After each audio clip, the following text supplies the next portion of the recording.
Today's first proclamation of the Word of God is in the book of Isaiah, chapter 50.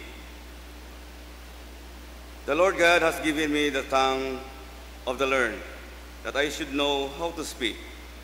A word in season to him who is weary. He awakens me morning by morning. He awakens my ear to hear as the learned. The Lord God has opened my ear, and I was not rebellious, nor did I turn away. I give my back to those who struck me, and my cheeks to those who plucked out the beard. I did not hide my face from shame and spitting, for the Lord God will help me. Therefore I will not disgrace. Therefore I have set my face like a flint, and I know that I will not be ashamed. He is near who justifies me, who will contend with me. Let us stand together. Who is my adversary? Let him come near me. Surely the Lord God will help me. Who is he who will condemn me? Indeed, they will all grow old like a garment. The moth will eat them up. The word of the Lord. Thanks be to God. Please stand for our responsorial psalm, taken from Psalm 70. Our response: the Lord is my help and my deliverer. Together, the Lord is my help and my deliverer. Make haste, O God, to deliver me. Make haste to help me, O Lord. Let them be ashamed and confounded who seek my life. Let them be turned back and confused who desire my heart. Response: The Lord is my help and my deliverer. Let them be turned back because of their shame, who say, Aha, aha. Let all those who seek you rejoice and be glad in you. And let those who love you salvation say continually, let God be magnified. Response: The Lord is my help and my deliverer. But I am poor and needy. Make haste to me, O God. You are my help and my deliverer. O Lord, do not delay. Response: The Lord is my help and my deliverer. Glory be to the Father, and to the Son, and to the Holy Spirit. As it was in the beginning, is now, and ever shall be, world without end. Amen. Please be seated.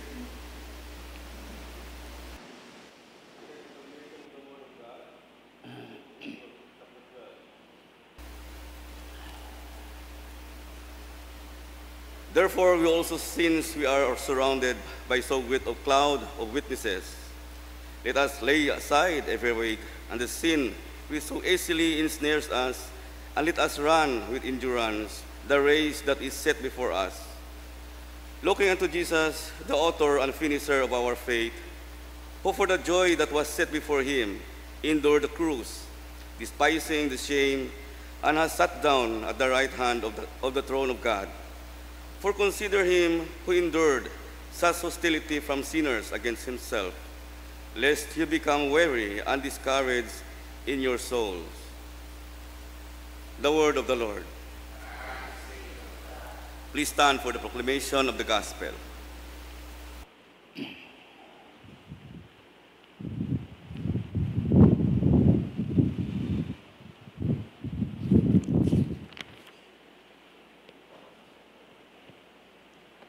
The Lord be with you. May the Lord be in our mind, and our lips, and our hearts as we hear his holy gospel. The holy gospel of our Lord Jesus Christ according to St. John chapter 13.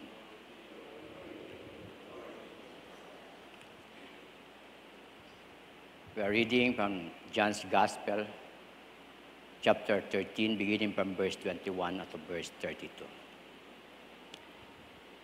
When Jesus had said these things, he was troubled in spirit and testified and said, Most assuredly I say to you, one of you will betray me. Then the disciples looked at one another, perplexed about whom he spoke. Now there was leaning on Jesus' bosom one of his disciples, whom Jesus loved. Simon Peter therefore motioned to him to ask who it was of whom he spoke. Then, leaning back on Jesus' breast, he said to him, Lord, who is it? Jesus answered, It is he to whom I shall give a piece of bread when I have dipped it.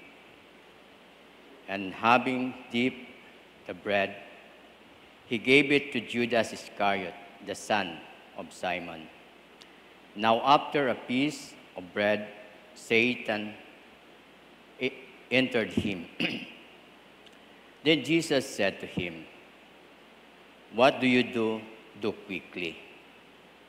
But no one at the table knew what the reason he said this to him. But some thought, because Judas had the money bags, that Jesus had said to him, Buy those things we need for the feast, or that he should give something to the poor. Having received the piece of bread, he then went out immediately, and it was night. So when he had gone out, Jesus said, Now the Son of Man is glorified, and God is glorifying him. If God is glorified in him, God will also glorify him in himself, and glorify him immediately. The Gospel of the Lord. Please be seated. Good morning. Nato nga rin nabatian do aton nga gospel reading sa imbukada ko anang dayang passage sa aton nga gospel. Dayang highlight. Then Jesus had said these things. He was troubled in spirit and testified and said, Most assuredly I say to you, one of you will betray me. Jesus' spirit trouble. Not sanang atubad ngon nga suffering or crucifixion, persecution, but he troubled his heart, his spirit, because one of the 12 his disciples betray him. The saddest moment or the painful moment, the person when betray him. Betray not comes from the enemies, but a person who betray is doon ginsaligan. And daya nga 12 ka disciples ni Jesus. Anang pili ra. Trusted. One rasambilog ka rais, trust ka na rong kwarta. Imaw sa gabuyot it kwarta it dayang mga disciples na makinhanganon. And who is that? That is Judas. Doon yung pinakamasakit nga si Jesus troubled na ng spirit bangod. Anang trusted person. Anang kaibahan permi. Imaw pa nagbetray ka na. Imaw pa nagkanulo ka na. Naguib ka na. And something doon nung ginabatyag ni Jesus. What imo sana nga future nga pag-atubad ngon nga suffering. What imo na trouble. What imo isip, but raya nga time nga when one of the trusted person nga imo magabetray ka na. Sa ato nga ni makaron nga time nga madali gata magbetray itabo. even sa pamilya, friend. Doon niya ako nahambay nga, ro pag-uib o pagkanulo, maghalin sa enemy. Kaya masakit kita. Kung okay lang, kung do enemy kay mo mag-uib, sayo ni mo, enemy ko taon, expected yun mo nga, may ublahon kitang magain ka akong da, dahil enemy na akon. But, di kara kay Jesus na one of his trusted treasurer imaw it dayang anang disciples. Imaw ro nagabuyot it financial. Imaw ro nagatipon. But why Judas betrayed Jesus? Why? Because the reason is greediness. Greediness. Ginbaylo ni Judas sa 30 pieces of silver. Greediness. Ginbaylo na naro, ginbaligya na si Jesus. Kabaylo it daya nga 30 pieces of silver. And makita naton kung one of meaning of another word of betray is dishonest, disloyal. Naging not loyal si Judas kay Jesus. Not honest imaw. Bangod, ikarangan na ginhambay siya. Si Judas is one of the robber. Takaw imaw. It na yung kwarta, rikatos sandang puyo. Sandang kwarta. And greediness, doon reason kung haman it pinagkanulo na si Jesus. If Judas,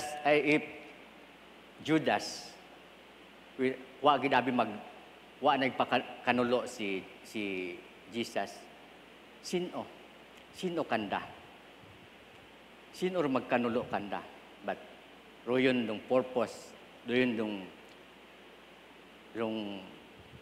plan, doon kabuhi ni Judas.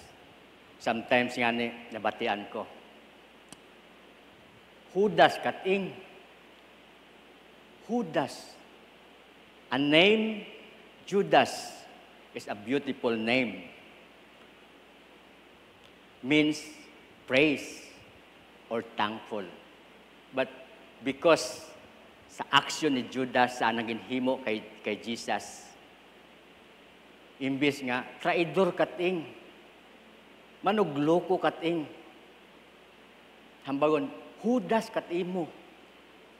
Di ka nakita na, rung name it Judas is dahil sa ginhimo ni Judas, buko nyo betray or pagkanulo, but Judas kating. But di ka na makita kung amat nga, pero iba nga mga pangalan nga, Judas is ginaiwasan. But yung beautiful name, doon yung pinakamanami nga pangalan. Praise, thankful. Paano abino kung wata si Judas? Pasmana sa atong time, ako nagpangkanulo kay Jesus. Tapos makaron, Jubert kating. Bukod at bagat rung pangagan taro gingkan, dili pangagan taro naging magain, but bukod arong action, bukod at ginhimo. Doyon sa bilog naton. And this is awareness sa aton nga kabuhi makaron. We are not aware nga kita sa bilog man nga nag-betray kay Jesus. Something nga maintok kat imaw. Pero royon nag-aabo nga abot sa time it pag-betray kay Jesus, pagkanulo kay Jesus, pagbaylo. It's something kontra kay Jesus. Something. Money. Judas desire money. Greedy for money.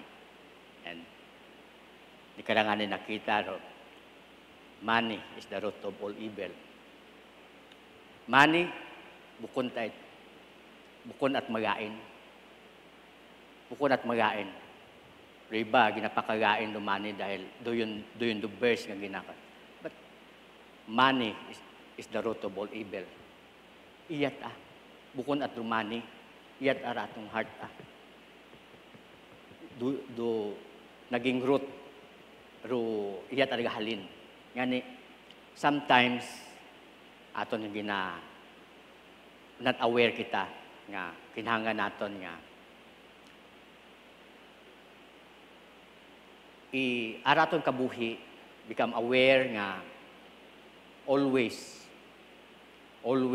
nga desire what God's desire. We desire for something nga we lose for everything. Sa aton nga ni nga one kanta nga Lord, you are more than precious than silver, more than precious than gold, more beautiful than diamond. Yan. Di natin igbaylo para kay Judas, inbaylo na 30 silver of coin kay Jesus. And si Jesus, masakit. Kung sa Bisaya, panganay ginbasa ko. Pero dayang verse. Pero tagipusoon ni Jesus parang ginkumos dahil sa ginubra ni Judas. Same to us. Naton bukon kita aware, pero something natong gina-desire, kabaylo kay Jesus. Something aton nga ginagusto atong sarili, but bukod gusto ni aton nga Ginoo. Ngani makaron padumdum katon nga kinahanglan naton nga una ra atong awareness nga rong desire na gina-desire naton imamandong gina-desire aton nga Ginoo.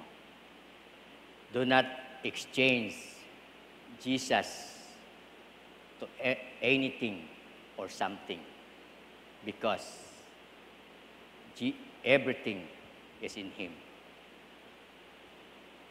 Dayar pinakamanami nga aton, do not exchange like Judas exchange ranang loyalty, anang honesty pagsunod kay Jesus, dan anang gintawan importansya rong 30 silvers of coin. And that is dayar aton makaron nga pagapamagandungan sa raya nga Holy Wednesday, that padumdum katon the awareness niya. Let us desire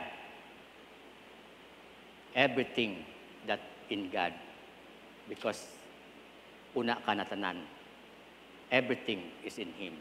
Amen? Please stand.